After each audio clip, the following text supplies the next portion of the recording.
Good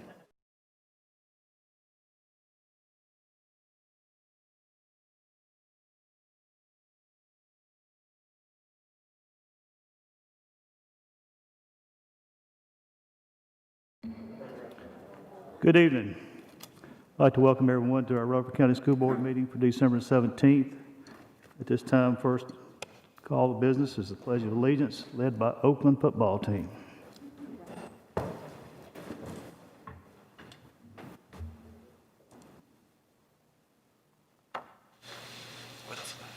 Pledge allegiance to the flag of the United States of America and to the republic for which it stands, one nation under God, indivisible, with liberty and justice for all.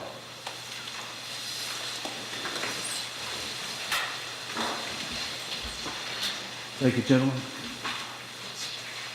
Tonight, in our moment of silence, very saddened that we have to bring this up, but I'd like to remember the David Picklesheimer family. And let's keep all of our schools and employee, contractors, students, let's keep them all in our prayers. We're all going through some challenging times right now. And if you would, just join me in a moment of silence.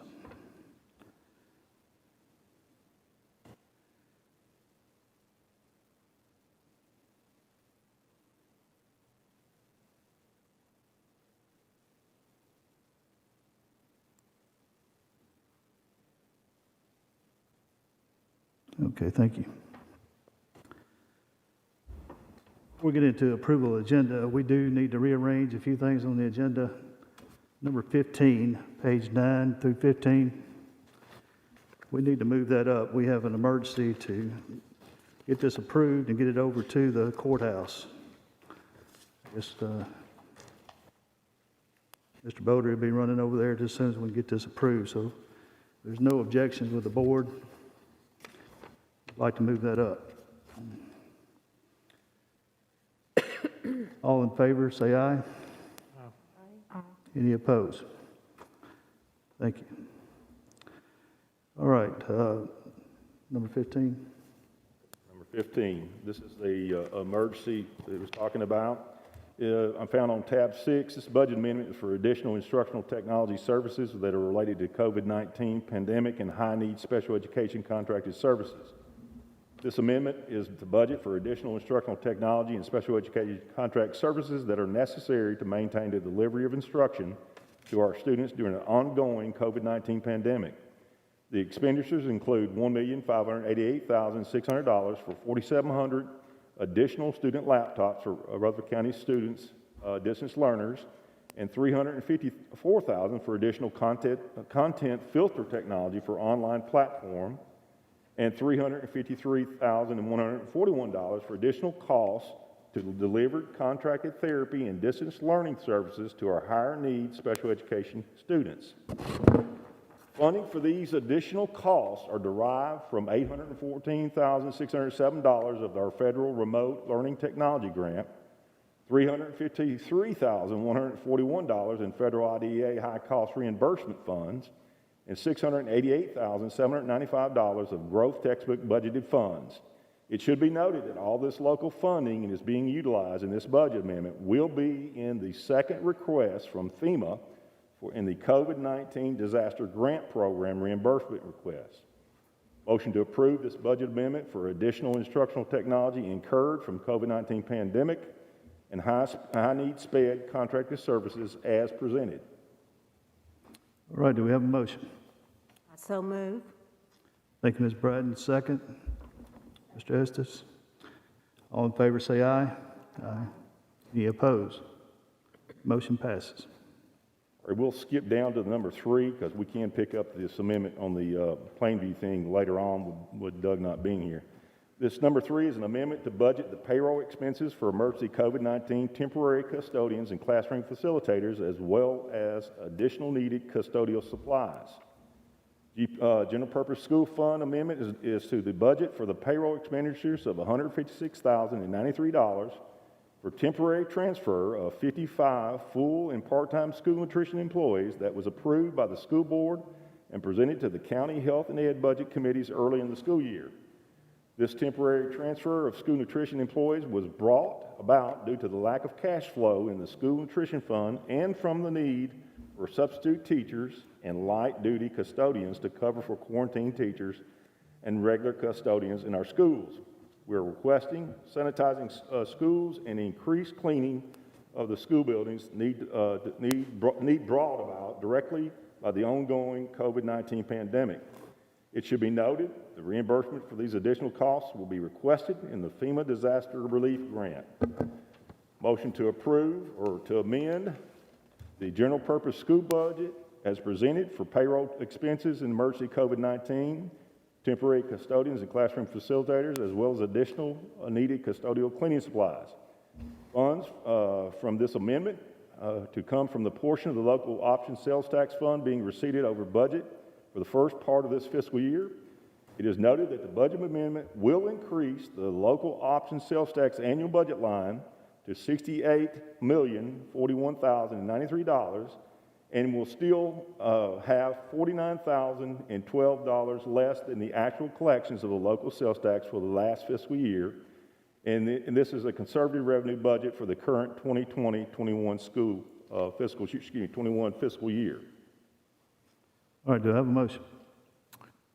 Move to approve. Thank you, Mr. Estes. Second. Ms. Maxwell. All in favor say aye. Aye. Any opposed? Motion passes.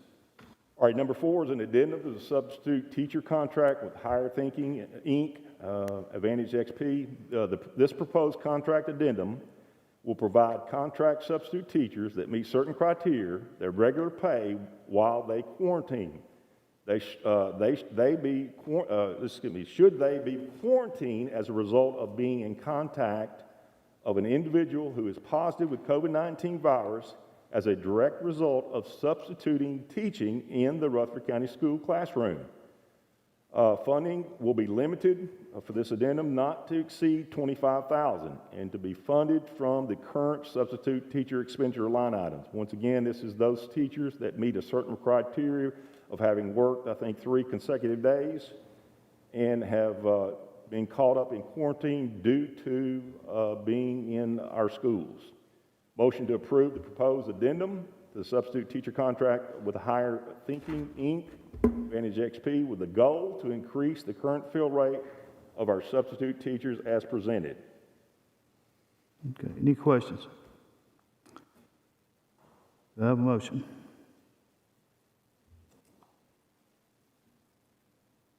Move to approve. Thank you, Mr. Estes. Do I have a second? Ms. Bratton? All in favor say aye. Any opposed? Motion passes. Number 5. All right, number 5, this has come about because of our having to do distance learning the last few days and going into the Christmas holidays. School nutrition, milk, and inventory on hand in the school cafeteria surplus. Due to Rutherford County Schools moving to 100% distance learning for Wednesday through Friday, the current school week, the Rutherford County School Nutrition Department will have surplus inventory of fresh milk on hand that expire prior to the students returning after winter break. Rutherford County Schools would like to declare surplus and donate the remaining milk inventory after all Rutherford County school distance learners have been served this week to the local Nourish Food Bank. Motion to approve, declare the surplus and donate the remainder of the 9,078.5 pint cartons of milk to the Nourish Food Bank after all Rutherford County school students have been served. Monetary value of the milk is $2,213.16.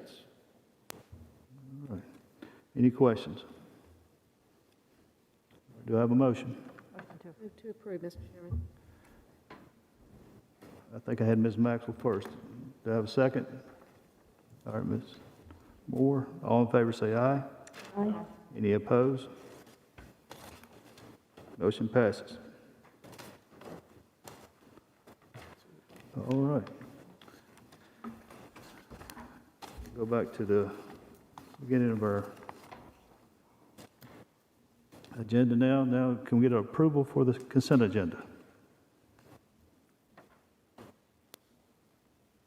motion? Ms. Bratton? All right, second. Ms. Johnson, all in favor say aye. Any opposed? Motion passes.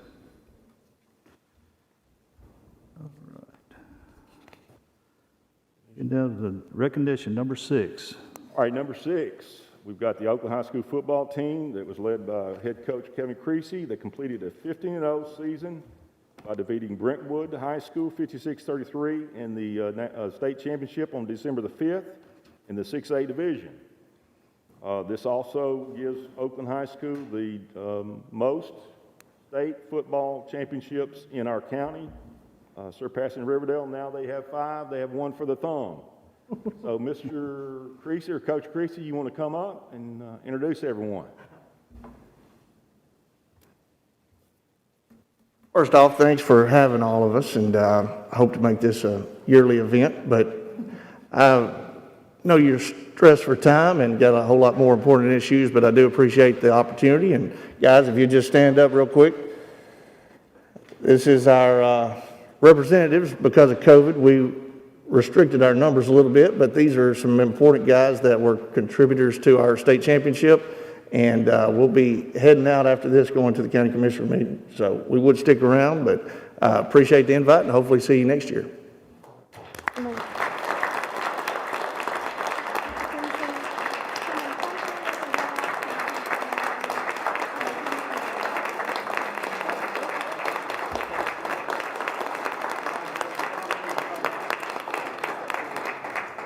That way the parents can see them. Congratulations. Congratulations. Thank you. Congratulations, guys. How doing? Congratulations. Congratulations.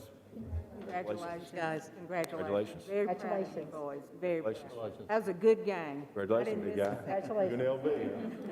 All right. Running Rebels. I love it. Congratulations.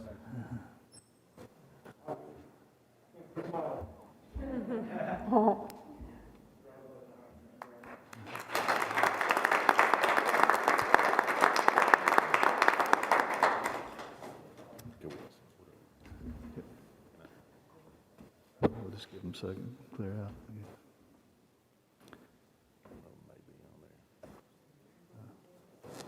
We need to,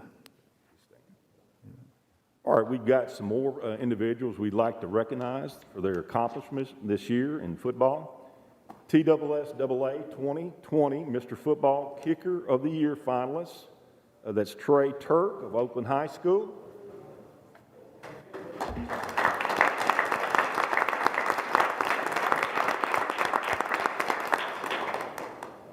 TSSAA 2020 Mr. Football Semifinalist of the Year, Raymond Banner at Laverne High School.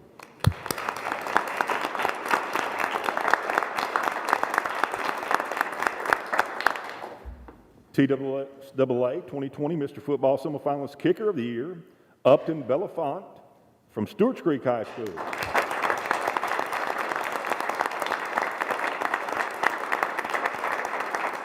If we could, let's give these young men a standing ovation.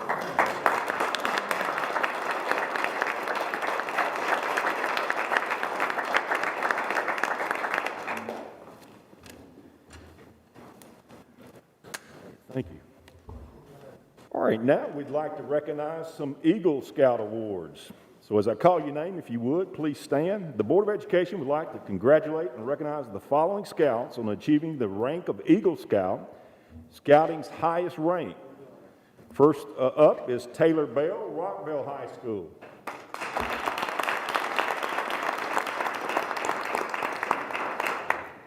Lindsey Parker, Central Magnet School.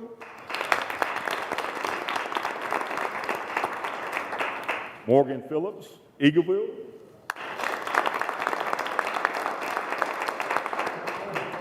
Mackenzie Neal, Stewart's Creek High School. Let's give them a standing ovation too.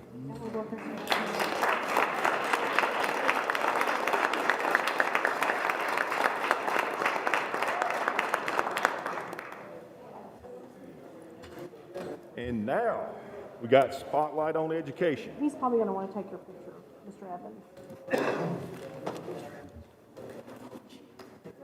Yeah, everybody knows him, right?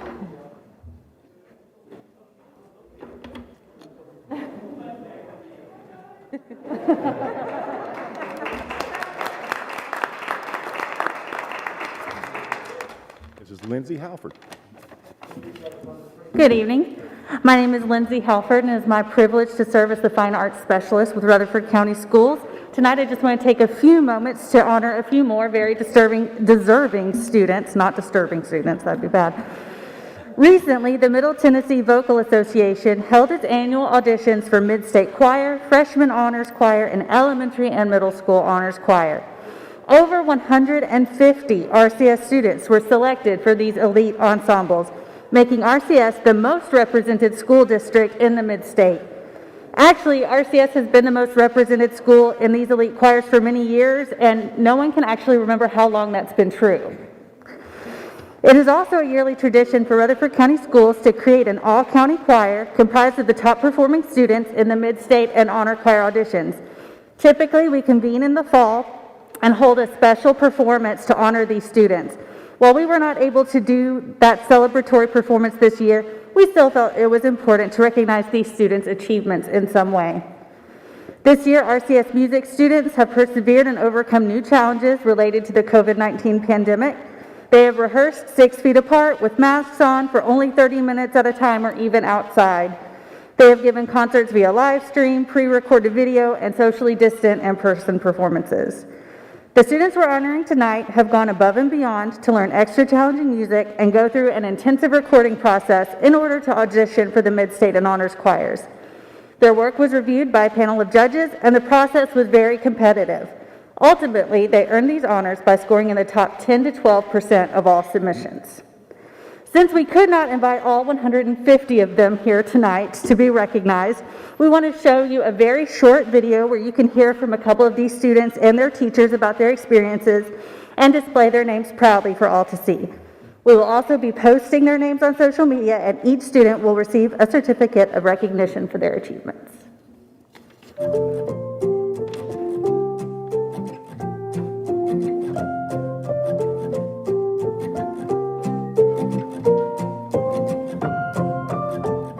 It was very interesting because you had to do it at home and study by yourself, and you could get help in class, but it was very different because you couldn't really practice with other people as easily, and that would have made it way easier for me because I like practicing with other people.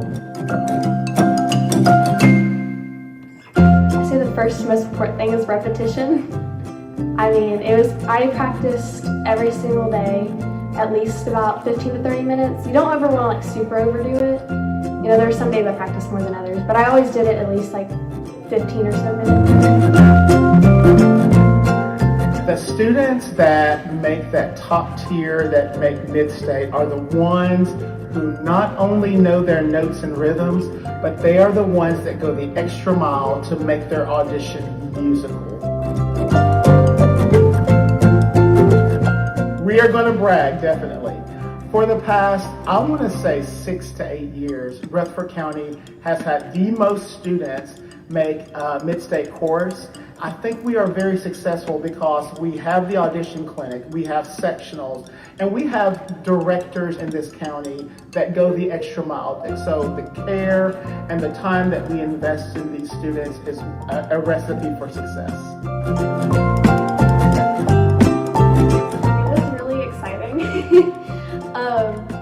I still think about it and I'm still really, really excited. It makes me kind of like jump a little bit. I'm excited to hear everybody on the recording, and I hope it sounds really good.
thank you so much for taking the time to honor these students and their impressive achievements. We hope to bring you some more live performances soon.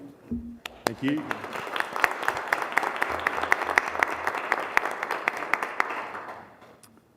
I definitely miss those live performances. All right, number 8, visitors. A couple of visitors here tonight. First, we have Mr. Mike Waller. Would you please like to come on up to the podium? Good evening. Thank you very much.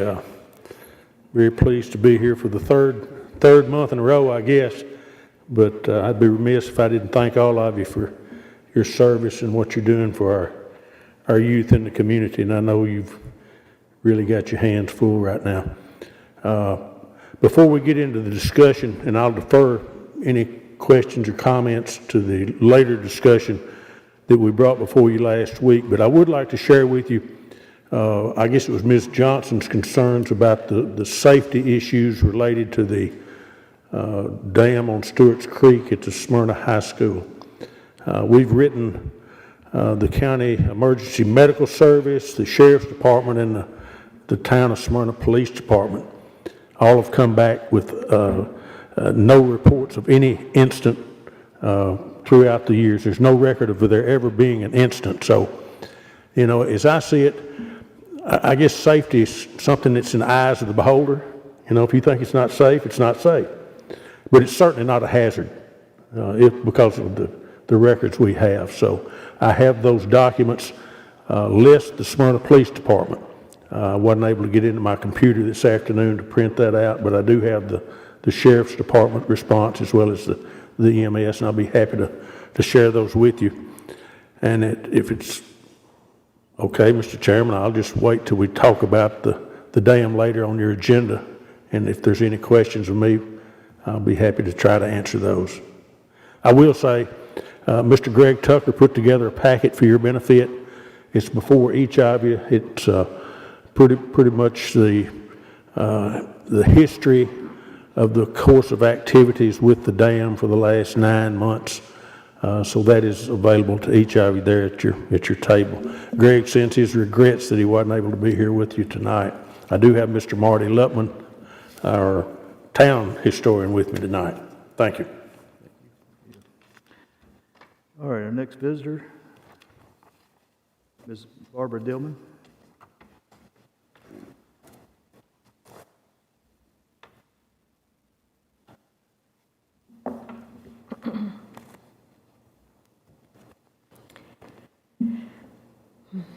Shall we pray?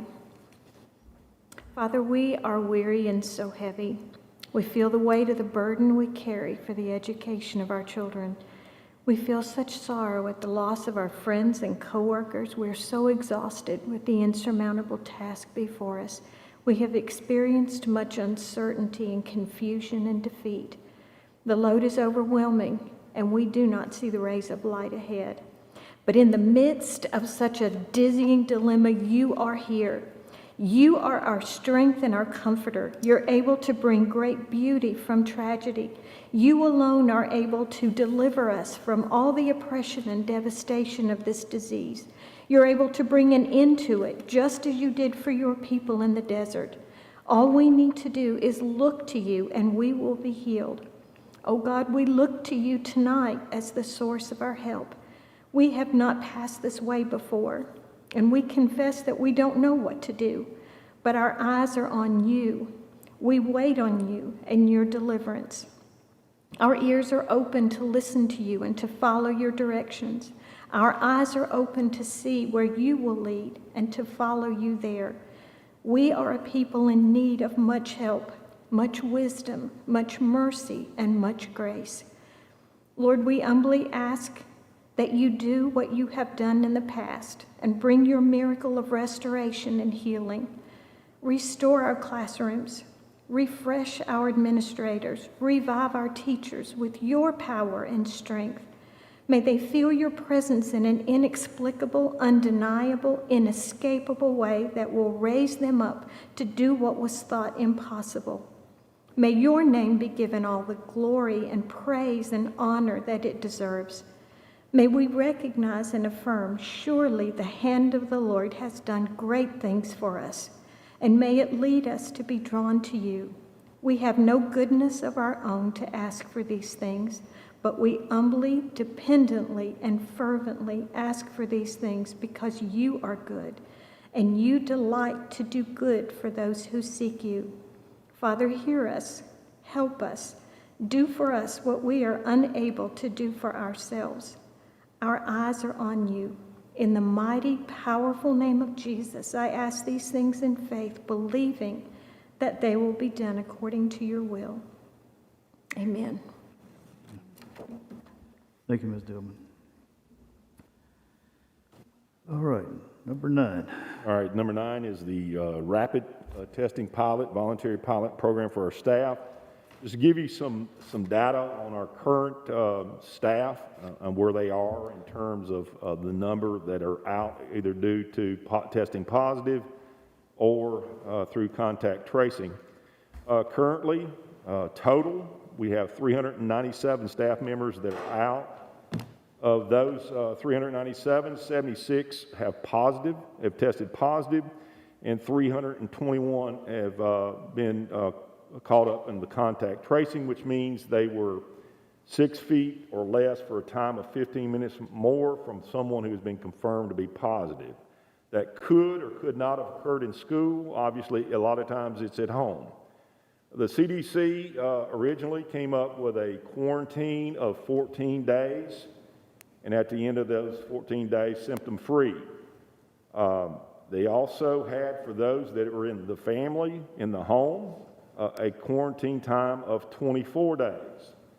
I think it was somewhere around December the 1st or 2nd or 3rd, I can't remember exactly when, but the CDC come back and they changed their guidelines as far as contact tracing for the 14-day one and reduce it down to 10 days. If after 10 days, someone who is out during the quarantine can come back, whether it be staff or student, as long as they're symptom-free. Or they can, after the 6th day, or actually on the 6th day, take a test, a rapid test, or a PCR test. Now, of course, if they take a PCR test, the days will be over before they get the results back. But in a rapid test, they can get back. So what we're requesting for those staff members, and we're talking staff members only, who choose to do so and want to return earlier and are symptom-free, that if they take the rapid test and it comes back negative and they're symptom-free, then they'd be allowed to come back to work. So our request is for the board to allow us to participate in this voluntary-only pilot program with the TDH, and in which our staff and our staff only, if they choose to do so, and they test a negative after that 6th day, they can return on the 7th day, as long as they're symptom-free. Did you read the motion? Yeah, motion to approve us partnering with the Tennessee Department of Health to pilot the rapid testing for staff only. All right, and any questions? Mr. Chairman, I have a question. How long is this program going to last? Is there a limited number of tests we give? There are limited number. So once those are done, we're done? That's what I'm hearing, yeah. And at no point we're testing students at all? None, no. We wouldn't even entertain the thought. Thank you. And our lead nurse, Ms. Winters, will be the only one that will be performing the test, and it will be formed here at the central office in your area. I think you might want to tell exactly where it's located. I met with Dr. Anthony and Ms. Winters about a week or so ago to assess an area where we could limit the exposure to other employees and also make it safe for those employees that have had contact trace to come in and out of the building. They would not be, we're basically going to do it in a corner of the warehouse across the street. We've got a parking spot right next to a door. They'd walk in the door and maybe go as far as from me to Mr. Spurlock. There's 2 restrooms there. We've already changed the locks. There's 3 people with keys, myself, Mike Walls, our director of maintenance, and Ms. Winters. have a key. She would keep her supplies in one. She would administer the test in the other. They would, as soon as their test is done, they would walk out. We'll take care of everything, and there's no interaction with any other employees in the building at all. I would follow up by saying that this test is not as invasive as the other test. It doesn't go up your nostril. It goes kind of a little swab in your nostril, and the results are very quickly. Now, they're not fail-proof. I think there's a 1% chance that they could be a false negative, but I think that gives us 99% chance that they wouldn't be. So one of the things I will tell you, looking at, and I've looked at the data, and I've kind of worked it and looked and see how many who are out quarantined actually became positive. In students, you're probably looking at somewhere around 30% tops. In staff, it runs a little bit higher, somewhere around 42%. So, you know, that's it. And quite frankly, the number 7 is there for a reason. You know, primarily within the 5th and 7th day, somewhere in there, if a person is, you know, if a person is going to be symptomatic, they're going to start showing it then. Mr. Spurlock, just one question. You got the false negatives. Are there any false positives? Do you have a rate on the false positives? It could be the same thing. I mean, it does have a 1% chance of being incorrect. However, if it was a positive, we would err on the side of caution. Sure. Any other questions? Okay, do I have a motion to approve?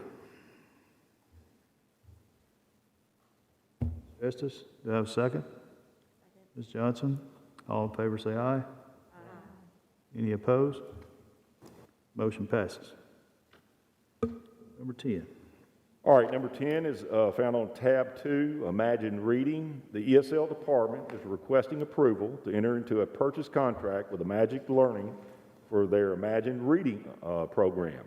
Imagine Reading is a research-based literacy curriculum that includes online component designed to help students develop and strengthen language and literacy skills necessary to fully participate in academic settings and prepare for college and career readiness. The purchase agreement contract is for the 2021-2022 school year for the amount of $37,500 and will be funded through Title III funds. Recommend motion to approve the purchase of Imagine Reading for $37,500 through Title III funds for the 2021-2022 school year as presented. Any questions? Do I have a motion? Ms. Bratton? A second? Ms. Maxwell? All in favor say aye. Aye. Any opposed? Motion passes. Number 11.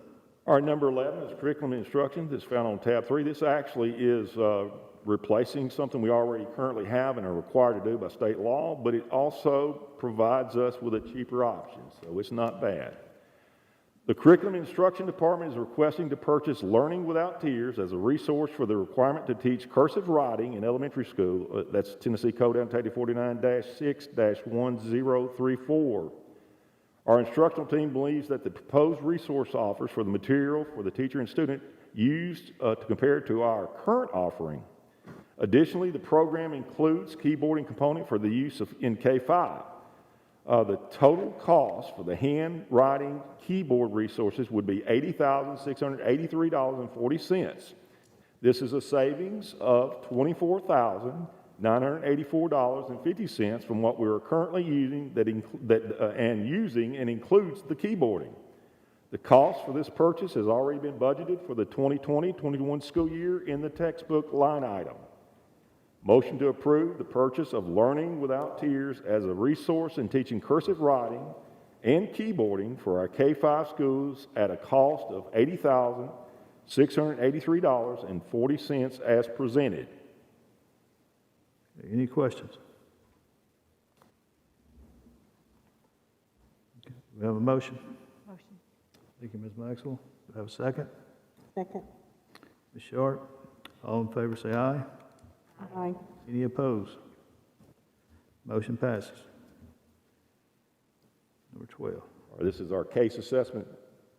I will say, the 15th, I can't even remember the days now, but it was this week sometime. It might have been yesterday, I don't remember. But had a great presentation by the instructional department, our specialists in all three grade bands that came and gave me the results and gave me some breakdowns about our case assessment. Did a tremendous job, so I'm going to throw it to you, Dr. Sullivan, and see how well you can do as compared to your staff. We will try. Just want to first thank our educators. I know that when, of course, everything we're dealing with the pandemic, the question can be, why are we assessing our kids right now? The reality why we're assessing our kids is that if we aren't providing an education, our students are going to move on in their life over from last March up until this May of 15 months. And we have to make sure we're providing them the skills as much as possible to be successful as they continue to move on.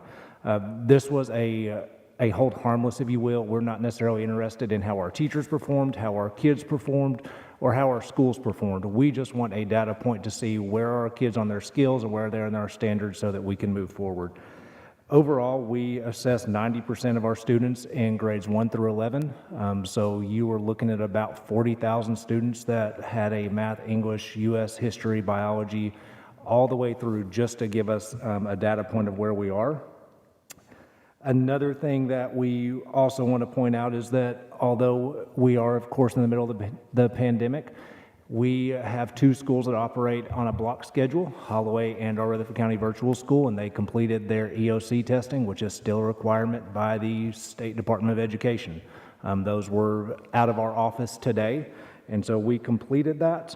And just to kind of give you an idea of where we operate under, for our students to be exempt from that assessment for the EOC, they either had to have had COVID during that time. If they were quarantined, they still were not exempt. And we still had some students who were still under quarantine, and we made the decision we weren't going to have them come back. We just went ahead and sent the test off. And so just know that our participation rate when we get results back may be lower, but that seemed somewhat inhumane to do, to have those students come back and test during that.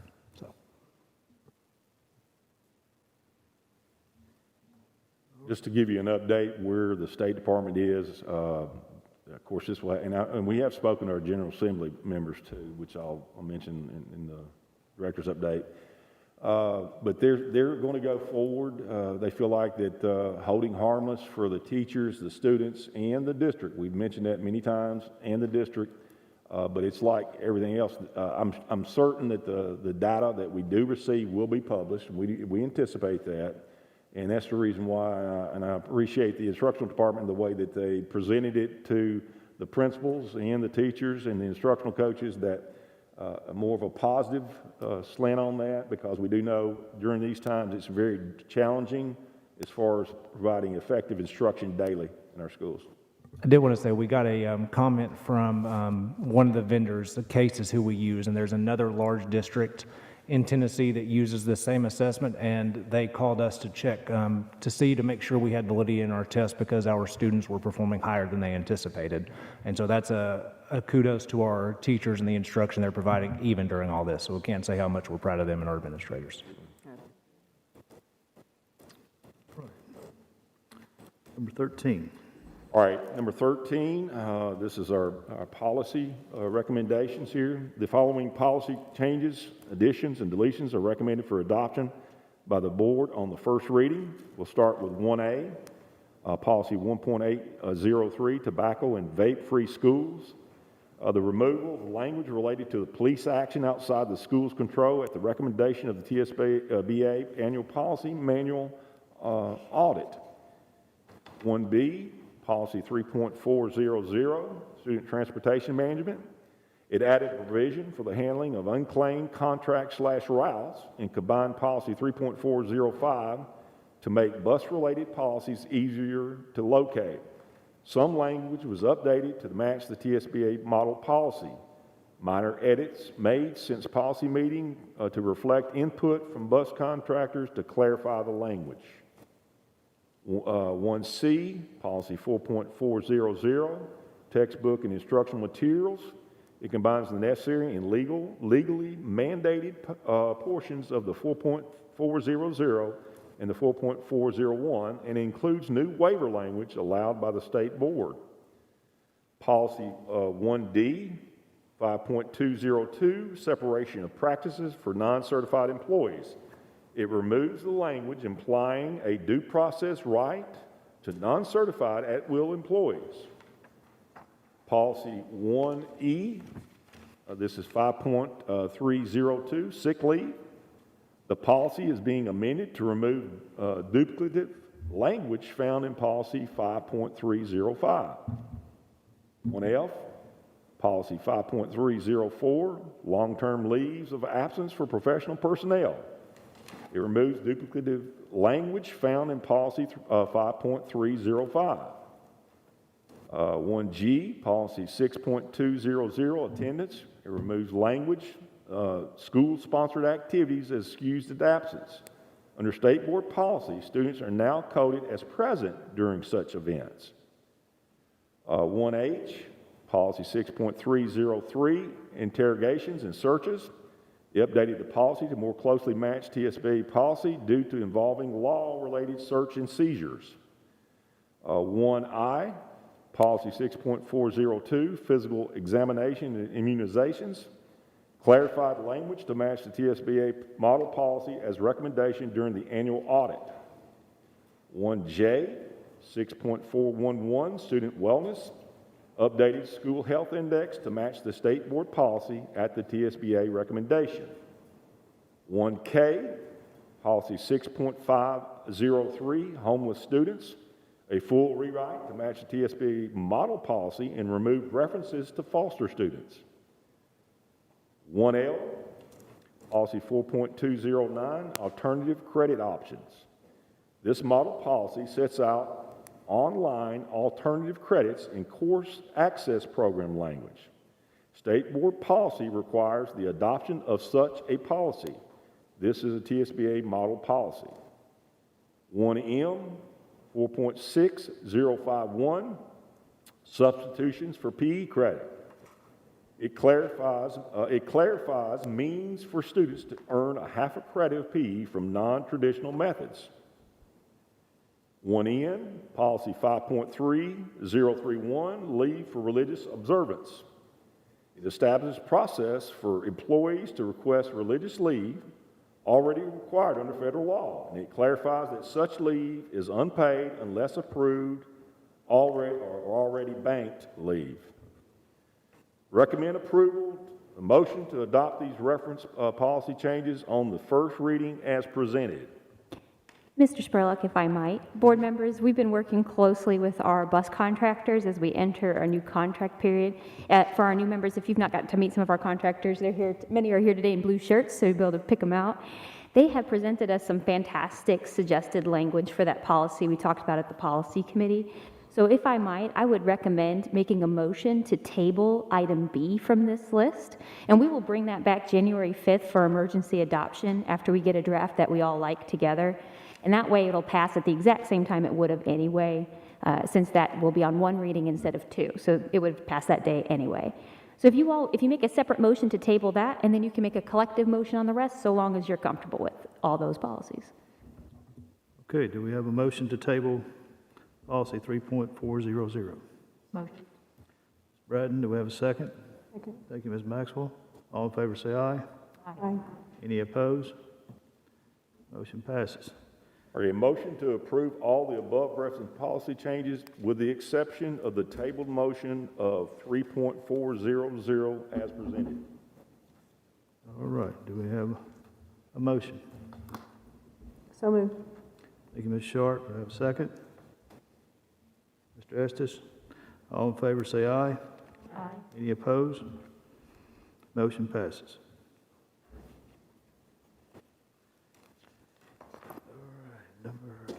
Two. All right, this is disciplinary hearing appeal. The board has been requested to review the November the 12th, 2020 decision of the Disciplinary Hearing Authority to uphold the remandment of a student from Siegel High School. The student was expelled for 1 calendar year under the board policy 6.309 for possession and use of illegal drugs. This is a zero tolerance offense. The director of schools modified the zero tolerance to allow the student to attend the alternative school in lieu of the 1-year expulsion. Based on the review of the DHA's record, the board may do the following. A, affirm the decision of the DHA. B, overturn the decision of the DHA. Or C, grant a hearing before the board. Board members, I did have a question before this I wanted to answer for you all. First off, there's my error in that notice. It's a Smyrna High School student. That's on me. Second, a question I got beforehand is whether this student would be able to walk. Under our current procedures, if the student is compliant at Smyrna West, then they would be able and eligible to walk for graduation. A lot of our principals said they're going to be extra flexible this year with everything going on. So I know that's a concern, just as you go into your vote. So question, if they do the program and work the program, can they go back to the high school before it's over? Okay. Absolutely. Okay. Yeah, as long as if their expulsion or their modification of the zero tolerance It's like occurs 55 days. during the first semester, and they work their way back, they can walk and they can go back to school. Any other questions? Do we have a motion? Mr. Chairman, I would make a motion to uphold the decision of the committee. Okay. Thank you, board. Do I have a second? Thank you, Ms. Maxwell. All in favor, say aye. Aye. Any opposed? Motion passes. Number 14. All right, this is facilities found on tab 5. Rocky Fork Middle request, a baseball request. It says Principal Jennifer Clark has requested the baseball team to be allowed to make alterations to the existing field backstop. The team would like to add a concrete block backstop at the bottom of the fence and pour concrete slab behind the home plate. This is similar look to many of our other schools. Baseball has raised the funds through various fundraisers, and the request is no cost to the board. Engineering and Construction has reviewed the request and finds it acceptable with no Title IX implications. Motion to approve Rocky Fork Middle baseball team's request to install a concrete block, backstop, and concrete as presented. Any questions? Do we have a motion? Move to approve. Ms. Johnson? You have a second? Ms. Maxwell? All in favor say aye. Aye. Any opposed? Motion passes. Number 2. All right, number 2 is the Daniel McKee sewer easement. Engineering has been working with Murfreesboro Water Sewer Department to be able to tie into Daniel McKee to the city water. As a result of the project, a portion of the new line will be needed over the Murfreesboro Water, whatever requirement. Is that Murfreesboro Water and Sewer? Murfreesboro Water and Sewer Department, and they require an easement. This is typical, and Mr. Reed has reviewed this agreement and finds no issues. Motion to approve the sewer easement agreement with Murfreesboro Water and Sewer Department for Daniel McKee sewer connection as presented. Any questions? Mr. Lee, how long have we been working with that out there, in terms of the problems that we've had? This may be the longest simple project in the record of the school board. We've been working with Murfreesboro Water and Sewer for almost 2 years now. I thought it was. Every time it rains, we have to spend about $700 to pump the septic tank at Daniel McKee. The sewer's been outside on the road for, 7, 8 years. And the last couple of years, we've been since I've been in this position, we've been working to get them tied on to the sewer, because every time it rains, if we don't get there in time, their sewer backs up. It's an antiquated old system, so with this easement and this project, we'll get them off the septic tank on the sewer, and Mike and I will quit worrying every time it rains whether we can get the pump truck there quick enough to keep them in school. So it's been a while, yes, sir.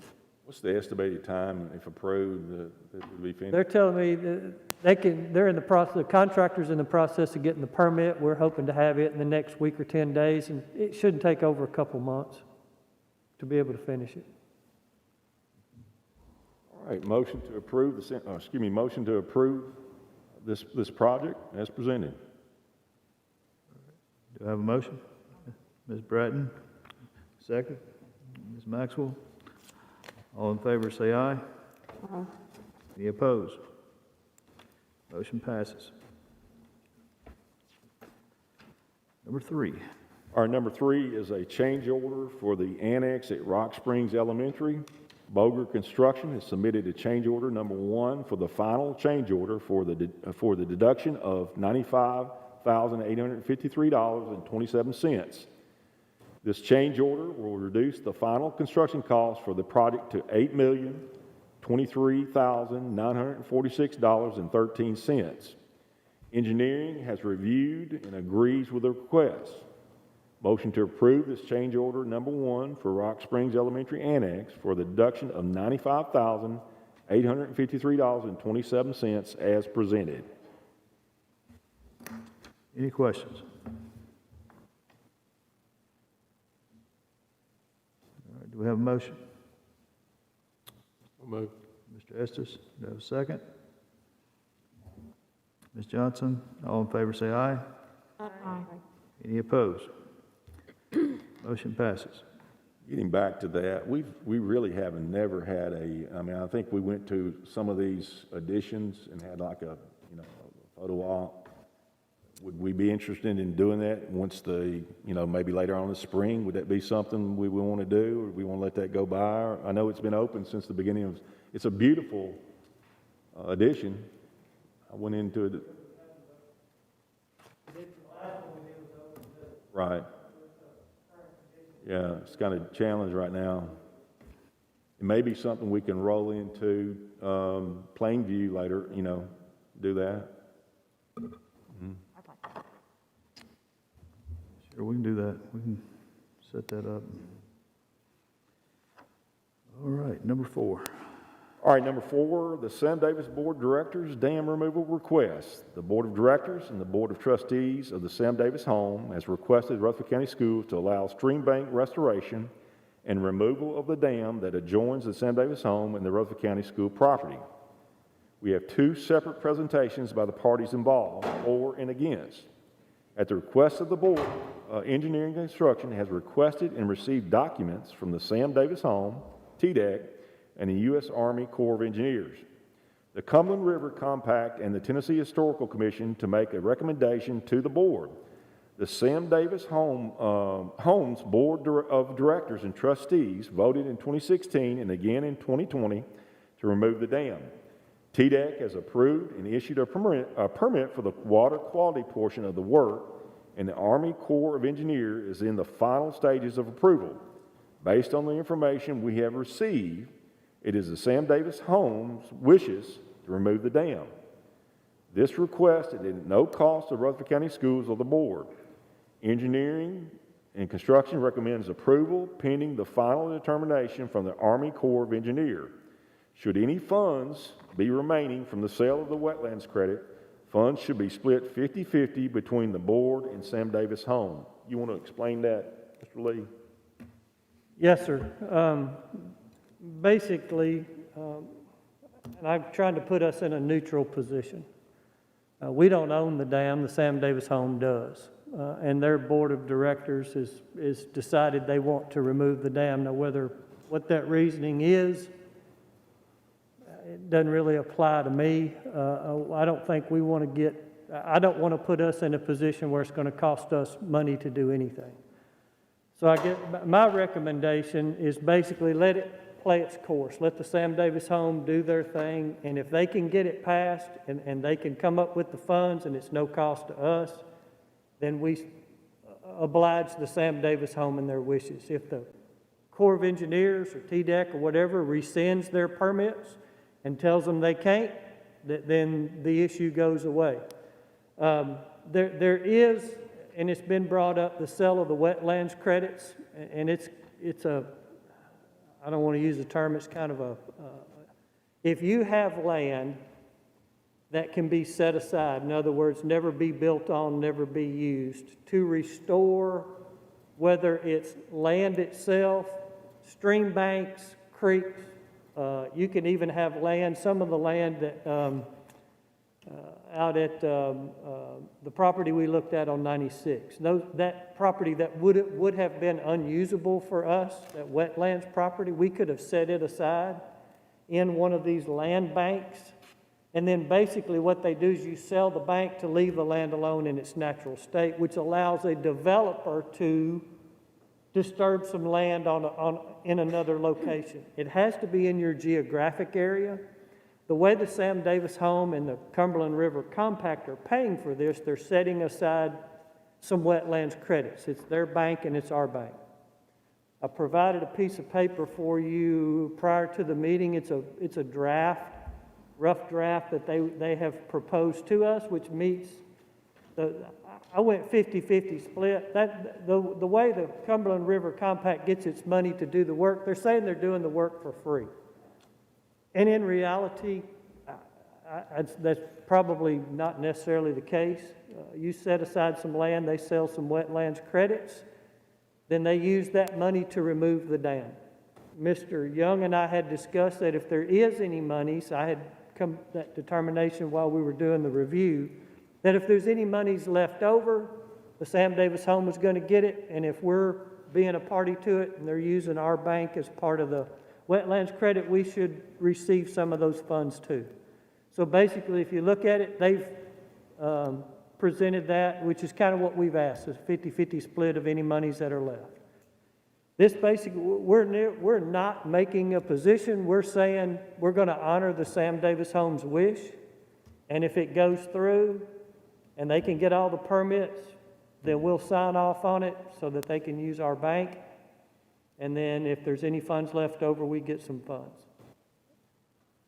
That's basically it in a nutshell. Any questions, discussion? Mr. Young, this MOU that's here says that the split will be 3 ways. Yes. The motion, the verbiage in the motion says 50-50. Well, it's of funds left. So it is 34%. The money to the Cumberland River Compact pays for the dam removal. What's left is what we're referring to in 50-50, and their proposal is 34-33. Now, if we want to go 33.5, I'm sure we can talk to them and they may amend it. But right now it's 34-33, and that would be comparable to the 50-50 split. They saw our motion and they provided that proposal.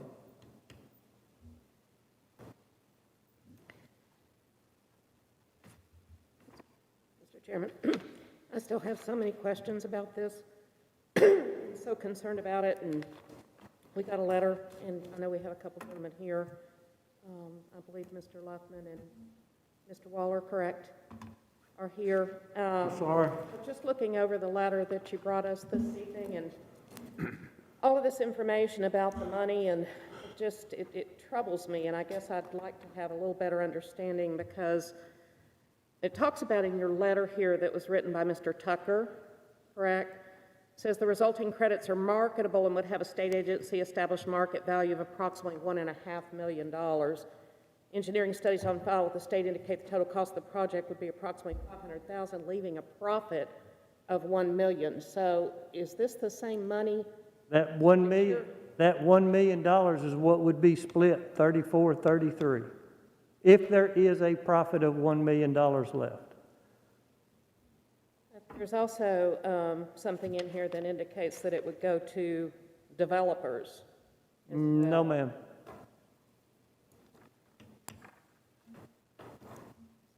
If I might, just for a point of clarification, so what they're telling you now is they're going to pay the school board this 33.5%, 34% immediately, or at the end of 7 years if there's money left over? Now, there is no 7 years. It's based on the funds that are collected from the sale of the wetlands credits. Now, those wetlands credits may actually take 6 to 7 years to sell. I don't know.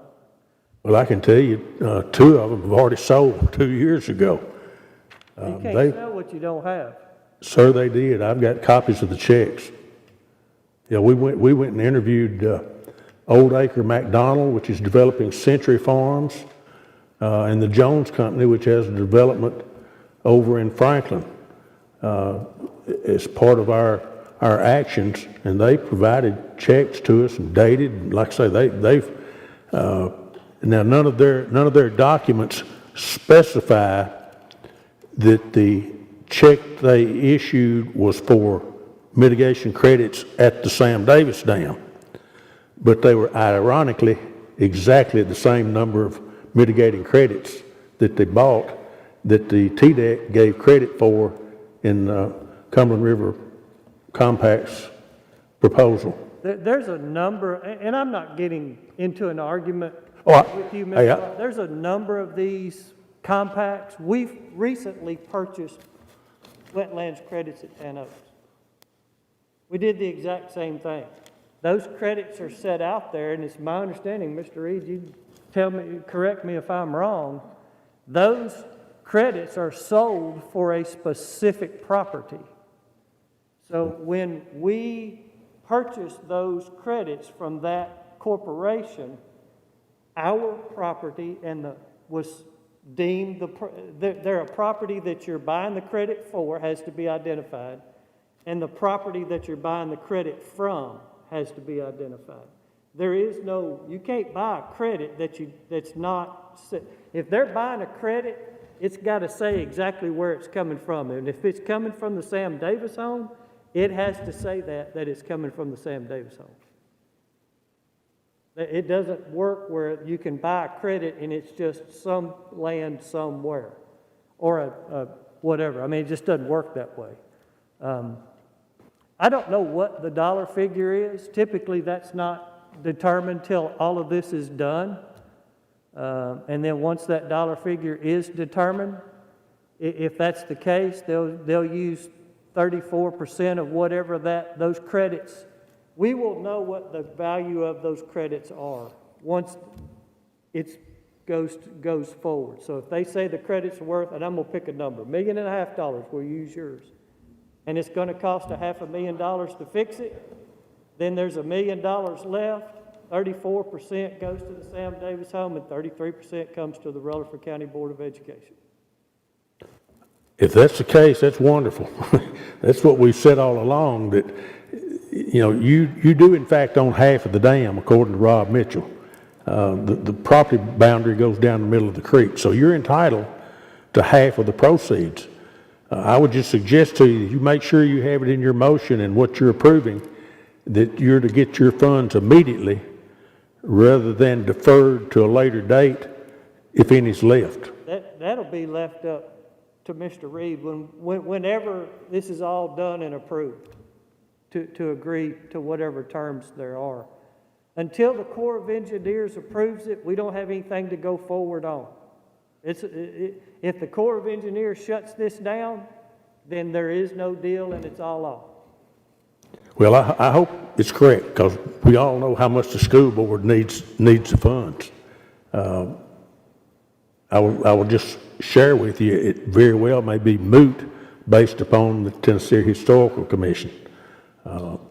We've also been told that irregardless of what anybody else says, they take precedence over everyone else.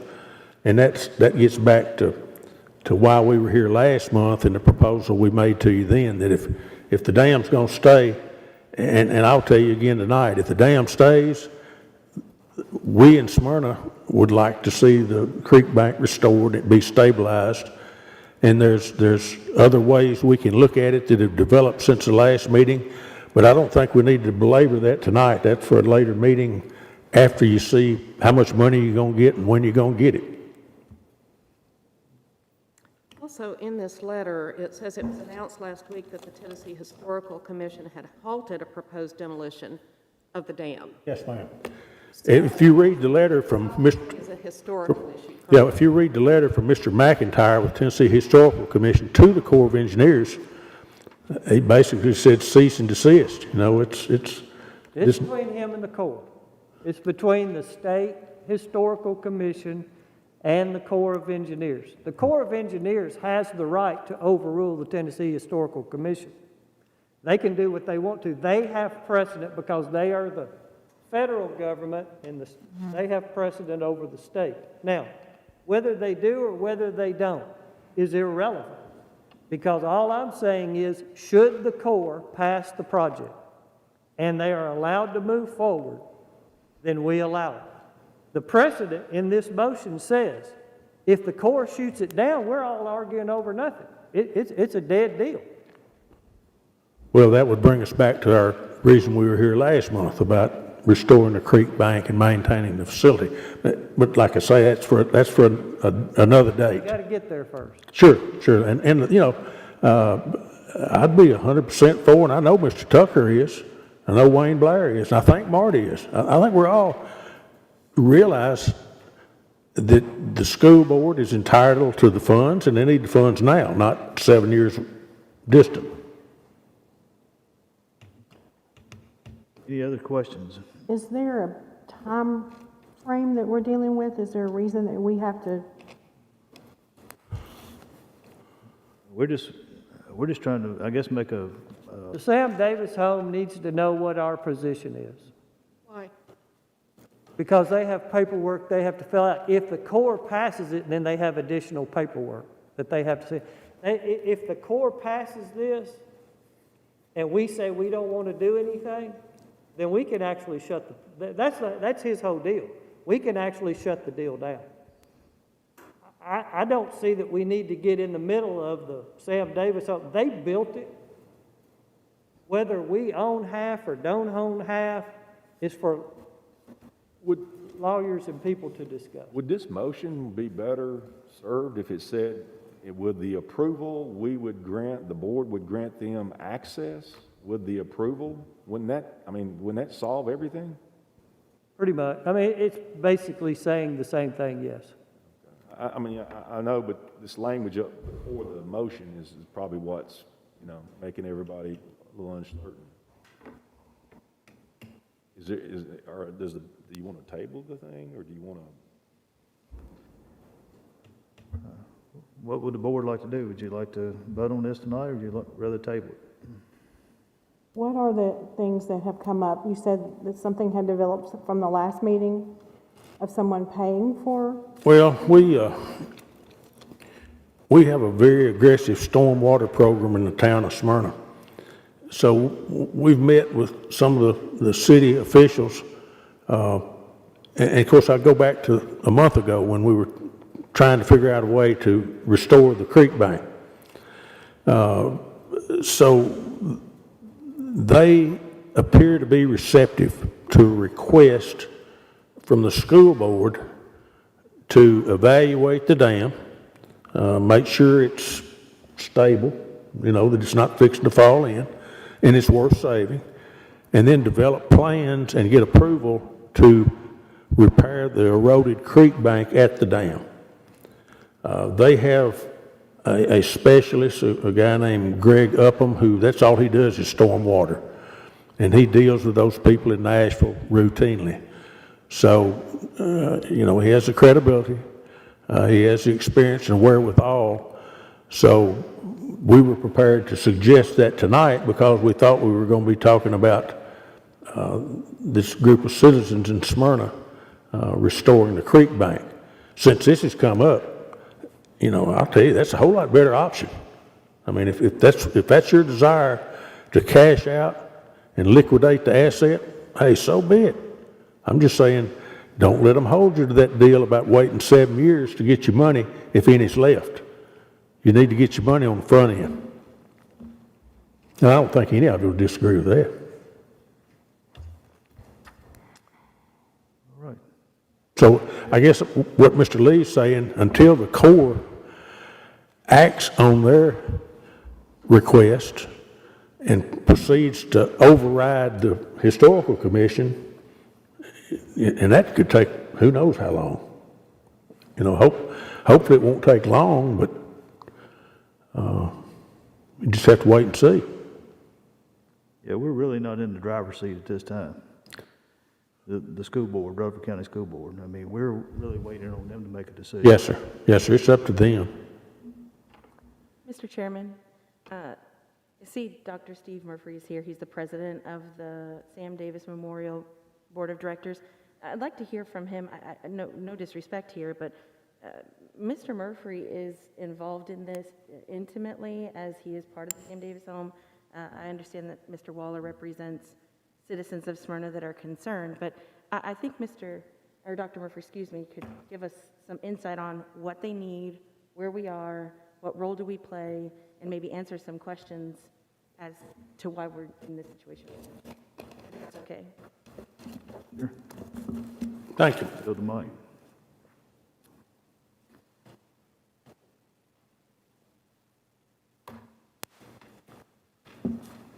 Thank you very much for permission to speak. I know I didn't register before the meeting started. I didn't know these gentlemen would be here either. But let me begin by saying that if you could stand where I've stood in the breach on that dam, it is badly damaged on the Rutherford County Schools side of the creek. Cumberland River Compact has permission of all current landowners except for the Rutherford County School Board to move forward. And this has been a long process that started in 2005. In fact, Mr. Waller, I met with Mr. Upham and the director of the Cumberland River Compact back in 2015 at the Smyrna Town Center about this, and we discussed these options. Frankly, I don't think that TDEC would even issue a permit to repair this badly damaged dam. Let me explain one other thing about the 7 years. That is standard mitigation banking processing to do this because, and I know I'll be retired by the time that happens, I hope, but I think that what it means is they have to monitor. Their environmental engineers monitor 50 feet out from the stream bank on both sides to make sure the process was done correctly and has been handled correctly by both sides of the creek. And so that's the only reason that when these gentlemen make the assertion that we can have this money right away, that's just not done. You can check with any other mitigation banking organization besides the Cumberland River Compact. People in our organization have researched them privately to find out that they are very good people. They won the Governor's Environmental Stewardship Award last year for this kind of work in Mill Creek in Nashville. So it would likely be 7 years before funds would be available. And so that 34, 33, 33 breakdown, the percentage left for the Cumberland River Compact would be used in more of that same sort of work.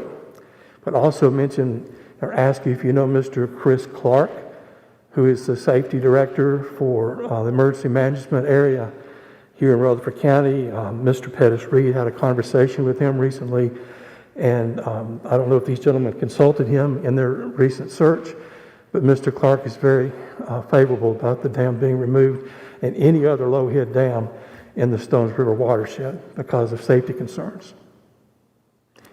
So I'll stop there, and if you have any questions, I'd be glad to answer them. Any questions? How long have you wanted this gone?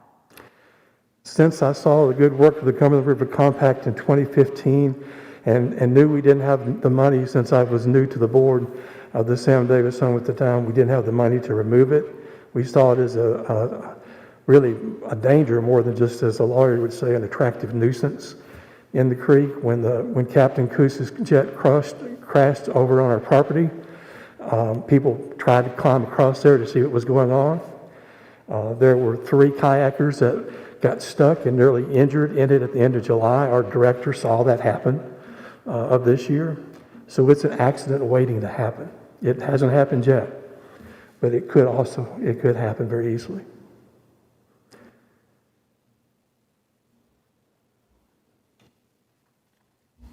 Any other questions? Thank you, sir. Thank you. All right, do we have a motion?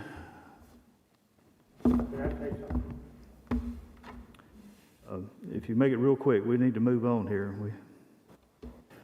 I was on the board with her. She and I served together, and I think it would be only appropriate if she recused herself from voting. I think she may have a vested interest in seeing this go through. and I think it ought to be just the board members that don't have an interest. That's what I was going to say. Mr. Luffman, I was not a board member. I was the executive director. I was an employee of the association. I have no vested interest. Thank you for bringing that up. I was going to say it anyway. I have no vested interest. I have no participation at the Sam Davis home or with the association any longer. So I will not be recusing myself because I have no interest in this, aside from a school board member's interest. I just voiced my opinion. Appreciate that, though. So, Mr. Luffman, was that in reference to the last paragraph of this letter that Attorney Tucker had written, that Mr. Waller distributed this evening? I'm sorry. The last paragraph of the letter that you distributed to us this evening from Attorney Tucker, Okay. where it says, under these circumstances, a school board member who was party to the original negotiations. Is that what Mr. Luffman was referring to? Yes, ma'am, I think so. I just wanted clarification. Yes, ma'am. Well, to be clear, Mr. Chairman and board, I had no negotiation, played no part in negotiating the terms of this contract, and Dr. Murphy could attest to this. My only role with this organization at all was opening the gate and allowing access when they needed to do their inspections of the dam. So I played no part in approving. I was not a voter. It's deeply disheartening. I wish Mr. Tucker would have reached out to me and asked facts before making the assumption that I played some role in negotiations, because I absolutely did not. Okay. So do we have a motion on item 4 here? A motion to table until at least our January 5th, or at least until TDAC rules. Okay. Do we have a second? Second. Ms. Maxwell? To clarify your motion, are you saying the earlier of the two?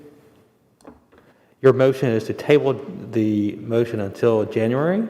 We have the first meeting in January is the Okay. 5th, or until TDAC rules, which, They won't rule, we won't have another meeting, so it won't wait, the board will not be able to consider this before the next board meeting, which will be in January. right, but I don't think TDAC is going to rule before then. Ms. Sharp, TDEC's already ruled. It's the Corps of Engineers that has not. The Corps of Engineers. TDEC's already made their ruling. They've Thank you, Mr. approved the Lee. project. I think the board wants to table it, certainly you can do that, just make a motion to table it for the next meeting or some future meeting if you want to do that. I make a motion to table. There was a motion on the floor. Are we going to withdraw that current motion and have a second? Are you I can amend mine to table it. I'm sorry, what was are you, I can amend it to just table until. okay. So there's a motion on the floor to amend her previous motion to simply table this matter.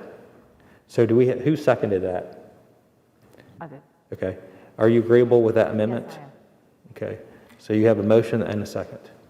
All right. You want to do a roll call? Ms. Johnson? No. Ms. Bratton? Yes. Ms. Sharp? Yes. Ms. Moore? Yes. Ms. Maxwell? Yes. Mr. Estes? No. Mr. Young? No. It's a 4-3, passes. All right, we will table. All right, number 5. Our number 5 is for information only. Wilson Elementary property request. Rutherford County Schools has been requested to sell the unused portion of the property at Wilson Elementary. The board needs to decide if they wish to sell, and if so, authorize engineering and construction to have the property appraised and bring back the information to the board. Mr. Lee, you want to go through the amount of property and location of the property and all that good stuff? There's approximately 16 acres unused by the school board at this time. We've been approached by the descendants of the landowner who sold the land to the school board, and they're wanting to purchase it back. We're not using it. up to you guys, whether, or I guess it'd eventually have to go to the county commission for final approval, but before we go to that step, do we want to have it appraised to see what the value is and then see if this person is interested in making an offer? Or do we just want to hold the property like we do the other? I'm just looking for Mr. Lee, do direction. you know how that's titled? How that property out there is titled? Because It's titled Rutherford County Board of Education. not all of our property is No, titled. some of it's Rutherford County, some of it's Rutherford County Schools, some of it's Rutherford County Board of Education. It's titled all kinds of ways. Mr. Lee, and I'm not sure who this question would really be for, maybe Mr. Spurlock, but, I mean, is there any chance or any opportunity or that we've looked at in terms of that piece of that property that we could in the future be able to utilize for that school, or another function with the school system? Another function, possibly. That school's on its own sewer system. It's on a sand filtration step system. This property is actually on the opposite side. So we could not add an addition to the current building and utilize this property. We could add on to the building that we have, utilizing a property that's on around the building. This property's, I don't want to use the term cut off, it's all contiguous property, but the sewer system is in between the school building and this property. This property is actually on Jefferson Pike. Our sewer system is sized enough that we could do a small addition to the school, but not like build a separate standalone new school because it's not sized enough to be utilized. I've also been asked, could this developer, if this person was to develop it, could they tie onto the sewer? And the answer is no. It's not sized adequately enough, and the state would not permit it. Our permit's for a school use only. Do you know the owner? Do I know the? Do you know who's requesting to purchase it? Do you know who's requesting to purchase? Yes, it's the, and I'm sorry, I can't not remember the. But it was from the same family that we. It's a descendant, which I'm assuming is a daughter or a son of the folks that sold us the land originally. They're wanting to buy. They've got some additional property and they'd like to put it back with it. And am I correct, if we were to add on out there, we'd be looking at probably adding on at Walter Hill before we would Wilson, or we got more available space at Walter Hill? Probably. And you're saying there's no way they can build on that property? I'm not saying they can't build on it. They could possibly build a couple of houses. They could. I was wondering. That's my point. Yes. I'm not sure we want to sell the property for someone to build houses on it. That's why I'm at, this is the person has asked me to request the board what their wishes are, and that's what I'm asking tonight. If we don't want to sell it, that's fine. I didn't feel like I had the authority to tell them no. Is Wilson, are they at capacity? What is their capacity out there as far as people? Yeah, that's the reason we rezoned to Walter Rezone Hill. some. You're probably looking at another 2 years before they're back to where they were before we rezone. And did you say we could or couldn't possibly do an annex? We could do an annex there, and this property would not come into play. Okay. So this property is totally useless to us. I'm not saying it's totally useless. I'm just saying it would be very difficult. We would end up with buildings separated by a playground and a sewer, and our sewer, about 5 acres. That would be between buildings. Okay. We could build a standalone, I don't know, another school, you know. But to Director Spurlock's point, they could put some houses. They could put a couple of houses on it, yes. They'd have to do standalone sewer system, so 3, maybe 4 tops. Mr. Lee, are there any kind of zoning restrictions or requirements, for instance, and I'm sure there are, as far as personal homes or properties built and how far they have to be from a school or what have you? And No, there's not. Schools are allowed in residential zoning as an exception. Churches are allowed in residential zoning by exception. It's not the other way around. Schools and churches end up falling into residential zoning classifications. So it would be the other way around. I guess the only other thing I would be curious about, if we were to consider something like this, those proceeds, what would we do with the money that come from that? My guess they'd go back to the county. Because because the county is the one who provided the funds, the money would go back to the county general. So it wouldn't actually come back to us for a building fund? No, sir. There's no real benefit for the school board to sell the property then? No, sir. All right, any other questions? Any idea what the acreage is going for out there in that area? I'm sorry, I didn't. Acreage, How much is the acre? 16 acres. No, how much per acre? How much, just an estimate? You don't know the appraisal? I don't know value of land in that area. It would be purely speculation on my part. That's why I would want to hire someone to do an appraisal on it. I wouldn't want to make a guess. If we wanted to go down that road. But if we don't, we don't. You don't know what we paid for. I can look, Mr. Reed and I could look that up. It's been quite some time back. We could. I mean, we could look it up. It's certainly escalated. I would hope it's escalated since then. Anything else? All right, number 6. All right, number 6 and 7, there's some updates. I'm going to let Mr. Lee take you through these updates, these projects we got going on at this time. Just wanted to give you all a quick update on the Laverne Middle and the Plainview Elementary site. The Laverne Middle project is moving along well. The general contractors completed the excavation and pouring of the structural footings. They poured the elevator pit this week. The concrete masonry contractor is currently on site, and they're constructing the east wall of the gym, completing laying the bottom course of block and grouting. The concrete contractor is beginning to make final preparations to begin pouring slabs. Electrical, plumbing, rough ends have been complete, and we're getting ready to start pouring slabs and laying more block. The road is roughed in over to there, so they're actually doing pretty well.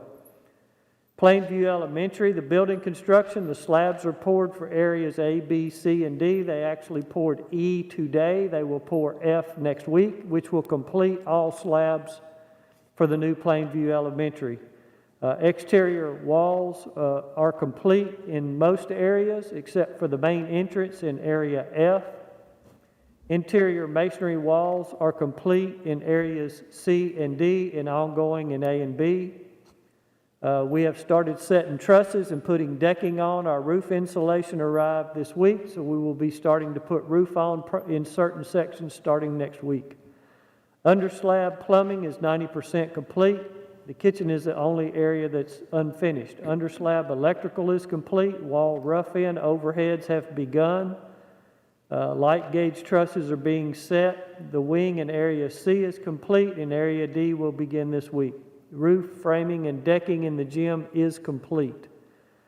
Site work, we're working from Sledge Road. Installation of site storm pipe and on-site sewer is ongoing. The permanent roadway from Sledge to the school is on subgrade.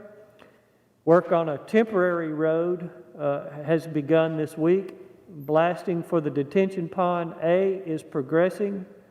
We have 4 drill rigs on site, and geothermal wells are progressing. We're almost 50% with our wells. We have 100 out of 256 in place. The only thing that we're really still working with T-Deck on is the road across the remaining Tan Oaks farm that goes from our school over to Hoover's Gap. There's some additional wetlands that we've encountered over there in our streams crossing. We've looked at relocating the roadway, and that's not going to work. So I'm probably going to be coming back, hopefully, if we can get TDEC to give us their final ruling. Probably next month, we're going to be purchasing some additional wetlands credits for the road that goes over to Hoover's Gap. But I'll have those numbers and things for you in January. Mr. Lee, about how much wetlands have we found in addition? Do you know? About 3 acres that impact us. Now, there's more than that there on the rest of the farm, but it doesn't impact where the road's going. It's about 3 acres. Situation, it's the 3 acres? Yes, ma'am. Thank you. Any other questions? Nothing on the Matthews property? We're not doing anything with the Matthews property this time. Not right now, no, sir. All right. We'll move on. We've already did 15. We'll move on to number 16, insurance update. Drew wanted to make sure that you knew before he left that he left you with 2 updates, the financials for November on self-insured funds, and that he's also sending you the update on the OJI report where the numbers are down. So he'll share that with you tonight. All right. Any questions on insurance? Mr. Chairman? Yes. We have number 15, number 2, that you guys skipped over for Plainview. Just bring that to your attention. Okay, let's go back to that 15 too. All right, this is, let me find it here.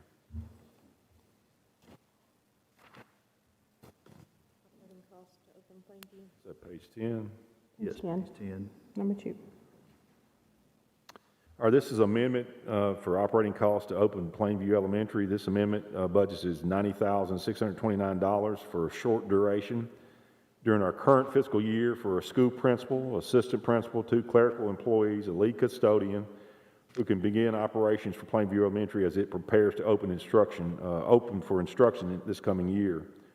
Additionally, this amendment moves $1.5 million from unassigned fund balance committed to fund balance to cover the first year of operating costs at Plainview Elementary.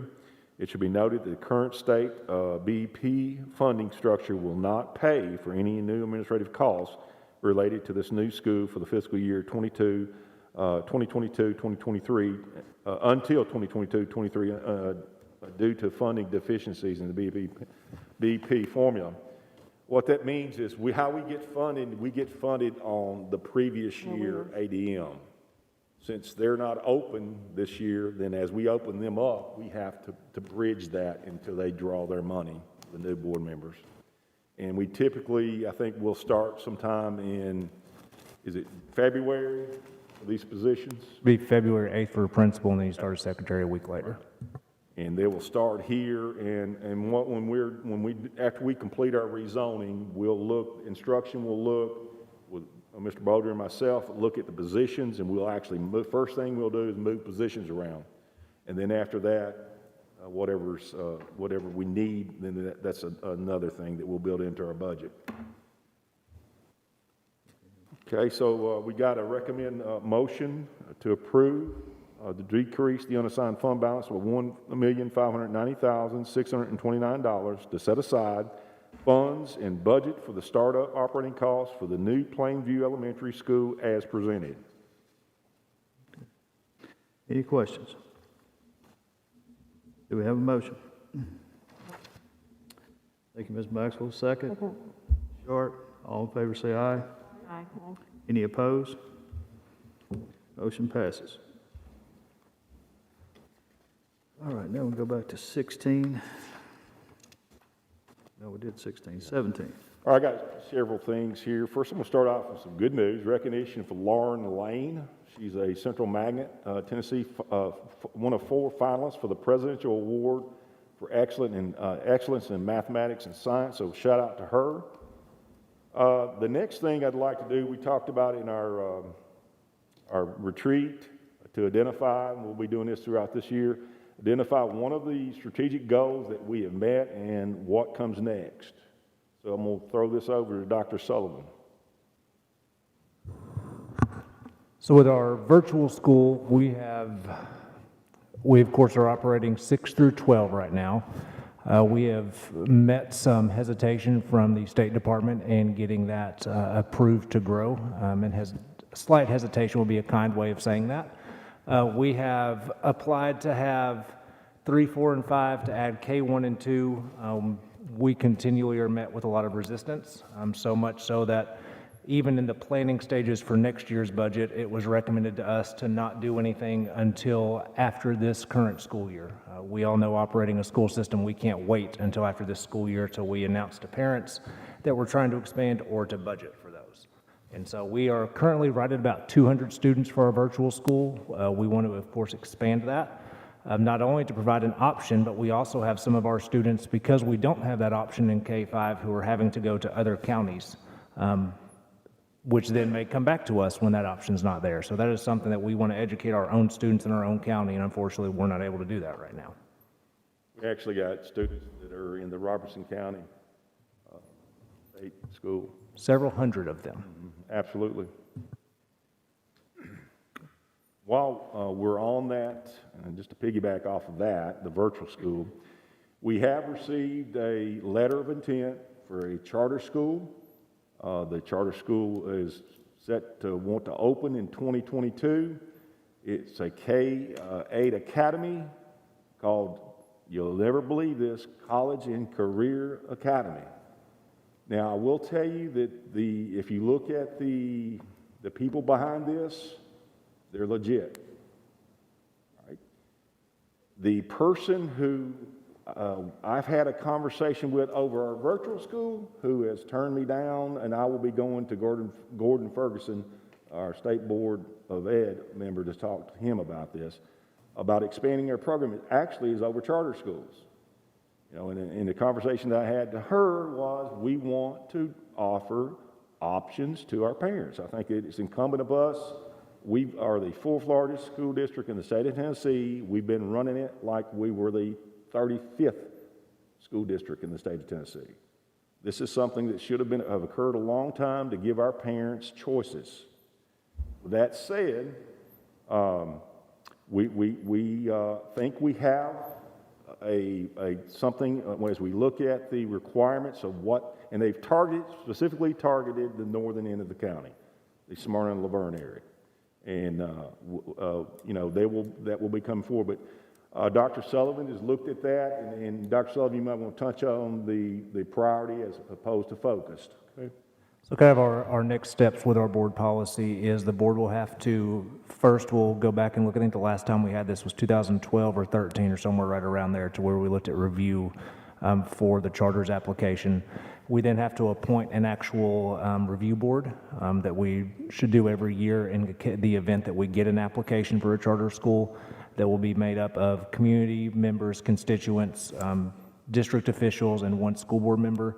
I believe that's in February. Then in March, we have to appoint a chairperson, and in our actual board policy, we only accept applications March 1st through April 1st, and we have 90 days to rule from there. They can then, which is new for this year, is regardless of the Board of Education's decision, they can appeal to the State Board of Education, and the State Board of Education recently has overturned the exact same group that is applying for a charter for us and granted their approval. One of the things in the state board minutes, when we read their legal minutes, it talks about how the state board is allowed to override the local decision if you have a priority school. We do not have a priority school and have not had a priority school. We've had several focus schools, but we have not had a priority school. And so that is one of our kind of indications we're looking at. Just give you, they're not looking to open until 2022, 2023. And it is looking at K-8. I think they are going to, their intent is about 770 students.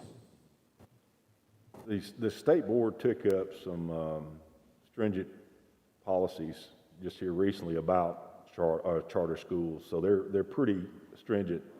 But the state board can change in 1 year. It can change things.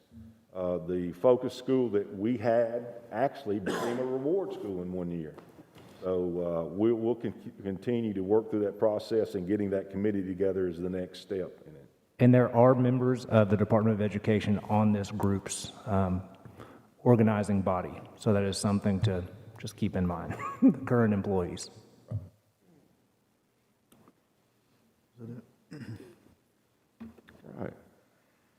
All right. Next thing I want to do is go over some COVID data with you that I gave you. I think I passed it around. This is where we are currently as of today. We've had an average of 458 cases over the last 7 days in Rutherford County. The spread rate is at 0.955%. That means we have 3,174 active cases. The positive rate, which is alarming for the last 7-day average, is 22.22%. Now, I go back and tell you that as a school system, I think we've done a pretty doggone good job. But let me tell you what's been occurring, and then you probably already know. We've had bus routes we couldn't cover because of bus drivers being out with COVID. We've had teachers get COVID, not many, but more contact tracing. Now, here's where that plays in. As we go into January and February, and we look at a typical attendance rate of the best school,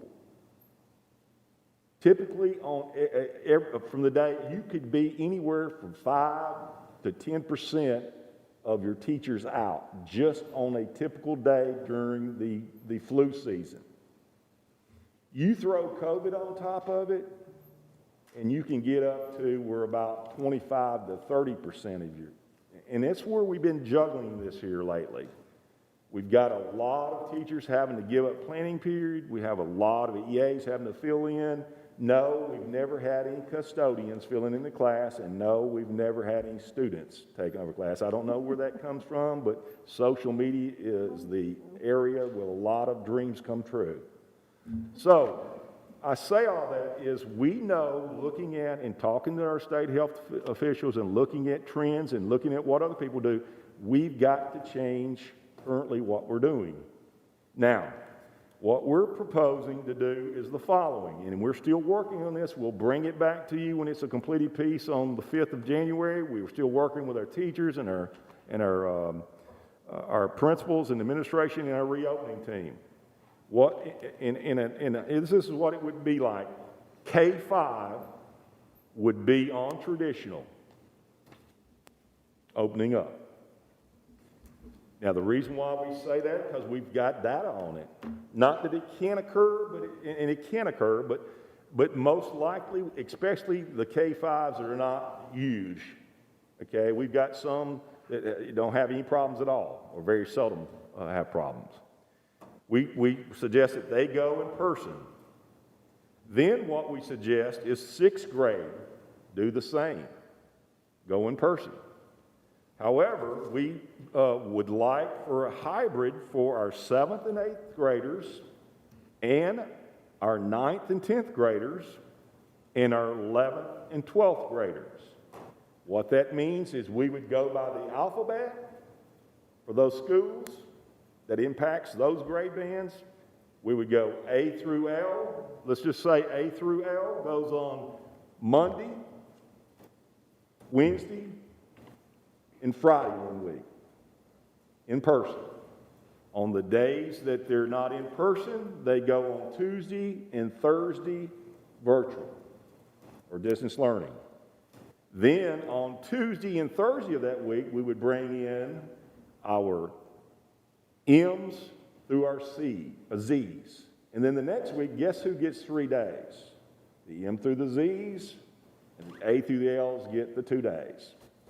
Now, I say all this is the only way we can, especially when the positive rate is high and when the spread rate is high, the only way that we can mitigate this, it doesn't take a genius to figure this out, reduce the number of people that in your building on each individual day.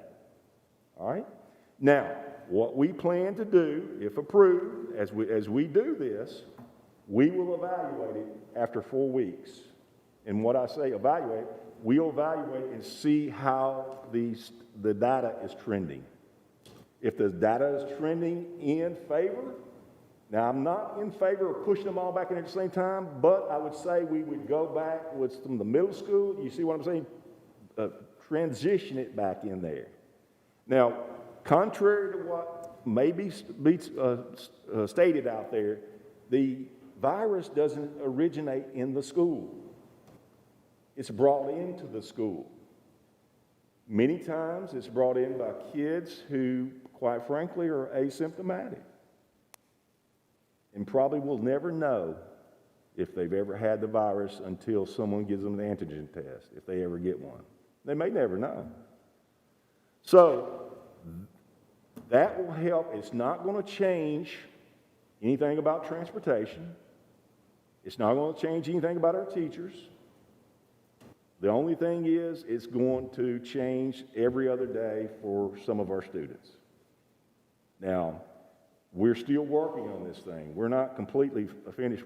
I think we've got our elementary and our middle school, they understand it and they're on board. High school is a different animal. So we got to work with them because it is difficult for them. And because it's not necessarily, I'm Miss Susie and I teach 6th grade, you know, with the exception of science or something like that. It's subjects that we're dealing with here. We also believe that blended families, because we're going by the alpha, this is reality. We have blended families. So we think that if in order to keep from putting undue stress on parents, if they choose, if they got a child that's in the 10th grade and a child that's in the 7th grade, and if they don't G-haul up, we will allow them to come on the same day. You see what I'm saying? So we're not finished with this process. This is some of the things that we've been working through. Are there any questions about any of this, what we've talked about thus far? I have a question, Mm-hmm. only for the fact that I was going to ask Katie about this, because I've been very concerned. I think that we had a plan, and I like the fact that we had that continuous learning plan. I'm concerned, because I got so many calls, that not all the schools and the parents knew that was an option that they could have put in their IEP. That is. My word to them was, you Yeah. call your principal, Right. you call your teacher, and you get that worked out. And my thing is, part of the reason that I was very strong at letting CDC kids go back to school, even if you shut down for a short time, is not only does the fact that the learning gap that they just can't, is the fact that they can't stay at home. So I would say they're in that K through 5. Could they possibly? Yeah. Well, let me keep in mind, we did an amendment tonight that included services. Not all those services are going to be done in the school. Some of those services are going to be done at home too. But we're working through. In fact, I think I'll say, Ms. Kozabowski, you might want to mention what she's doing. So one of the things we've talked about with our principals was trying, with this approach, we understand the first thing, if a parent has chosen distance learning, that's still their option. So it's not that we're saying all K-6 has to come in person. If they've chosen distance learning, we need to honor that that's their choice. The other part of that is we're trying to honor and make sure that our most at-risk students are getting what they need. And so if a student is served under an IEP, or maybe they're in a Tier 3 class because they have deficits, or they're in English as a second language, we're trying to find ways for those students to come every single day instead of alternating. Right. And the kids that I was talking about are the ones that, because it was in your email, and I totally got it. The kids that I'm talking about are the ones that are a majority of their day is in CDC. I mean, they may go out for art, but the majority of their day is there, and those teachers are equipped to, because it's not going to affect that many kids. It's going to be maybe 2 at one school and maybe 6 or 7 at another. So I just wanted to make sure that, going forward, because this has been a crazy year, that we can make sure all the teachers, because one teacher, I had a parent tell me that they had a continuous learning plan, but that principal, and it probably with that principal just didn't understand it, had never told her that that was an option for her. And she has to work, and her child is vulnerable. She can't stay home. Absolutely. And in fact, I've got it written down here, K-5, all traditional with parent choice. 6th grade, all traditional with parents' choice. 7 through 8, hybrid with parent choice, alternating in-person distance learning. So we're not changing anything of what we're doing other. In fact, this has been used in other systems already, and they've changed it when the conditions got better. I think, I'm not mistaken, Sumner County's doing exactly what we're doing, or has proposed to do exactly what we're proposing to do. And what we do realize is that I would love to say that instruction is the key point with this model. Instruction takes a backseat with this model because you aren't getting that in person every single day. But in looking at cases potentially trending the way they are, we have to look at things a little bit differently. Right. So that's kind of where we were looking at. And Kate, I think you had one thing you wanted to add to that. I just wanted to address that concern. So we have worked again with principals and teachers all semester long, and it has been a process. All of this information is brand new.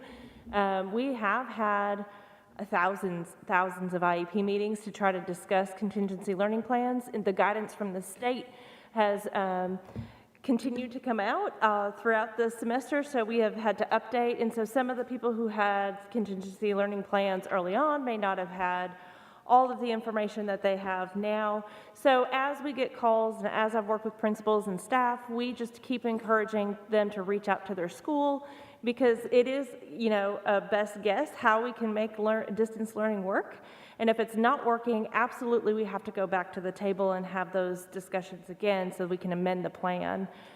So we're keeping track of that data. We're trying to keep in touch with our families. Our teachers are doing a phenomenal job keeping in touch with families to make sure that the distance learning that they're getting is working, and if not, we can come back to the table and brainstorm again. So just know we are continuing to work on that process.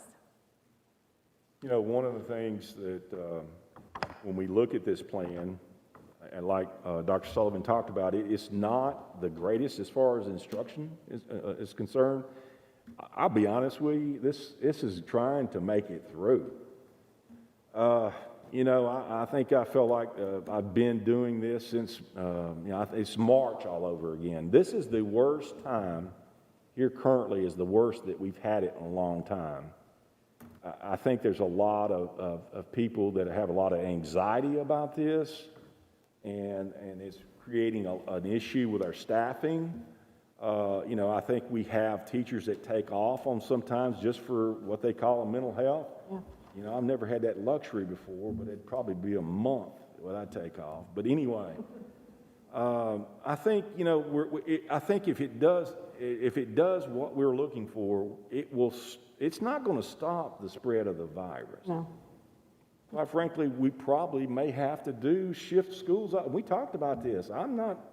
We may have to shift the school over to all distance learning, even when we're on hybrid, because I can't control human behavior, what occurs outside the building. I don't know about you guys, but I go to the market, I see people, no mask on, not that, it's not, it's your own preference, but I wear a mask for this reason.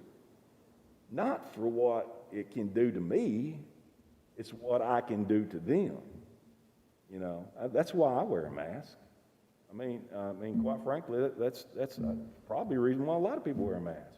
If you like wearing this thing as long as we wear this, I don't know. You must check yourself, because it's difficult. For me, it is anyway. So we want to come back on January 5th, and we want to work through this process so that we can make a sound decision for everyone. Now, as far as the days that I've extended the distance learning, let me explain that theory behind that. Labor Day, we were off. Guess what we saw when we came back? A spike. Thanksgiving, my goodness, is still giving. What did we see after come back? A spike. It's inevitable.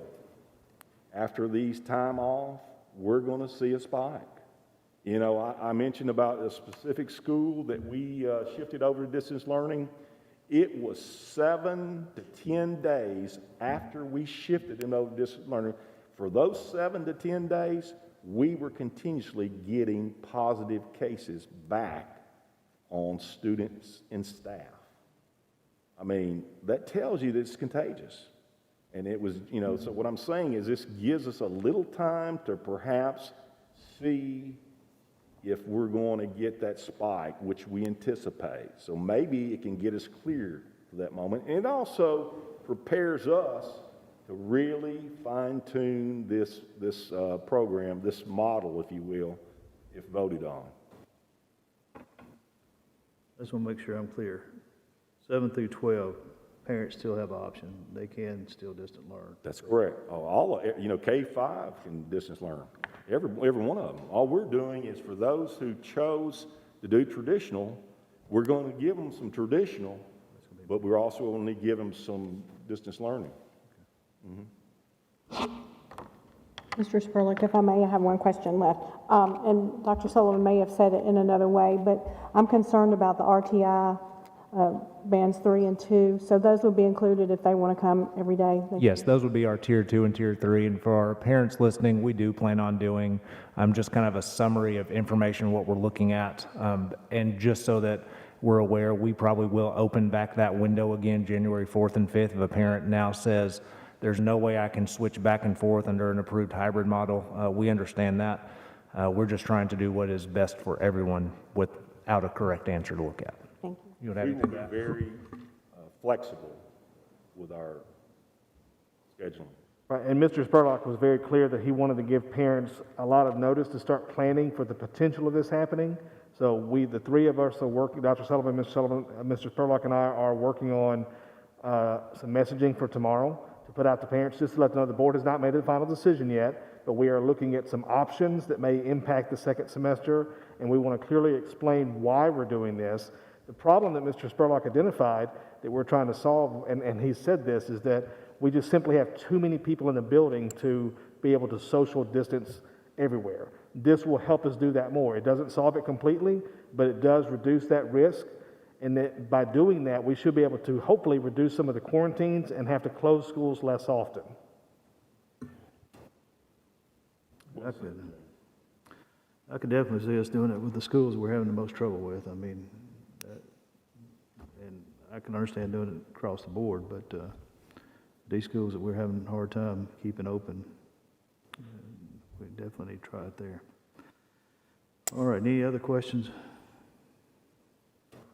Number 18, TLN update. Ms. Bratton? Yes, I texted and received an answer from Shane Reeves this week. I asked Shane, did he have anything that was coming up that he could tell me about legislation starting in January, and he was very kind, and he wrote back and he said, I think you can safely tell the board that it is our intention to fully fund the BEP. And then I'm going to be filing legislation to ask for increased funding for fast-growing school districts like Rutherford. More to come on this. So that's exactly what we were talking about earlier, that our district receives the same BEP funding as Cannon County, as a small district. Right. So Shane is definitely going to be working on this for us, and I think that that's going to be a great support from the Hill. We met with Shane here, me and Doug a couple of weeks ago for coffee, and we went over that. The hold harmless as far as the BEP is concerned, and he was all on board with that, and he's also all on board with coming up with the Capital Improvement Act, bringing that back up. We also have had conversations with Representative Ball, Representative Sparks, and, I'm going to forget the other representative, but you know him, Ms. Maxwell, and I can't remember his name. Tim Rudd. And I'll be honest with you, I was on an online meeting with Mr. Rudd, Representative Rudd, and I appreciate what he was saying. I think he's doing the right thing. And I was asked by Mr. Sparks, Representative Sparks, I know we normally have a meeting time with our state legislatures. Have we thought about when or anything of that nature? Because he asked me about that. That's definitely something we want to do. We're just kind of waiting to see how this COVID stuff play out. Because we were thinking about going to one of our schools and kind of showing off one of our CTE programs. But as soon as you guys feel comfortable, I'm all for setting a meeting. Absolutely. Is that something you want to do first of the year? Y'all want to try to get something together? Now, I will tell you, they are scheduled to go meet with the commission, the county commission, sometime at the first of the year, too. So, I'm sure there'll be a lot of talk over there. So it wouldn't hurt, I'll be talking to my county commissioners, you know, in terms of what we've already stated. You know, I think that anytime they can hear our needs, and quite frankly, you know, Representative Sparks had, you know, he talked about the social workers, and he had a lady from, I don't know who she was representing, but the state. She was here, and he talked about reducing. He asked me what would help in turn, and the same thing I told Representative Ballman, as far as the nurses are concerned. Reduce that ratio, if nothing else. Sure.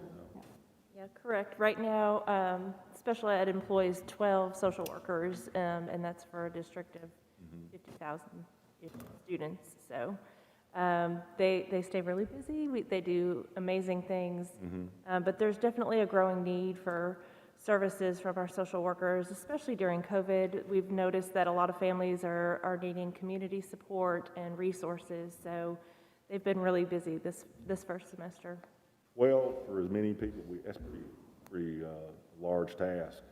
Yeah, they serve several schools each and focus on special ed, but they do work with general ed students and families as well when the need arises. Right. So they run pretty busy all the time.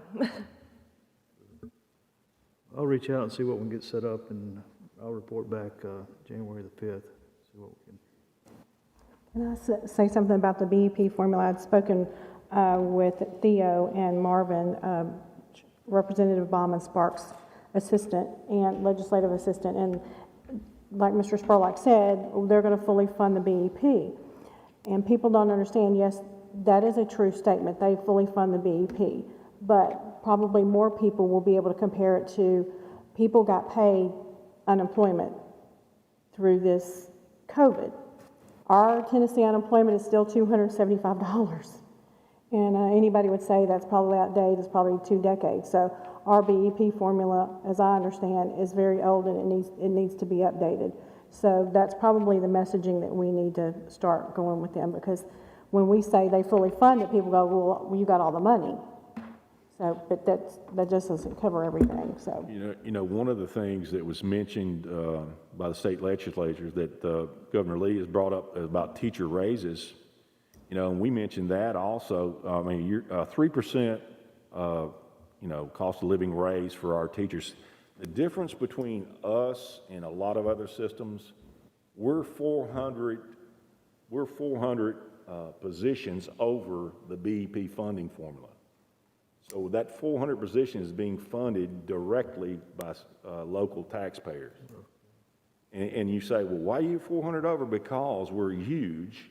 Yeah. You know, and we're having to add positions to get our ratio down, where your small systems aren't growing. So, you know, that was one thing we brought up, is that how, you know, our local taxpayers are bearing the brunt of us. You know, quite frankly, we take a lot of their money, and that's the reason why we got to be very service-oriented.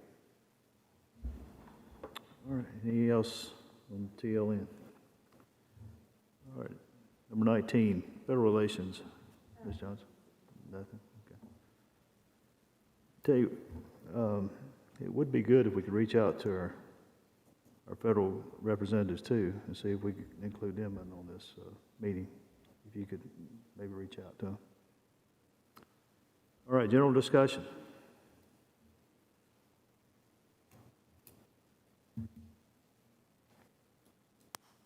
No discussion? All right. Well, guys, I hope that next year will end a lot better than this year. And I appreciate everyone coming out tonight. Our meeting is adjourned.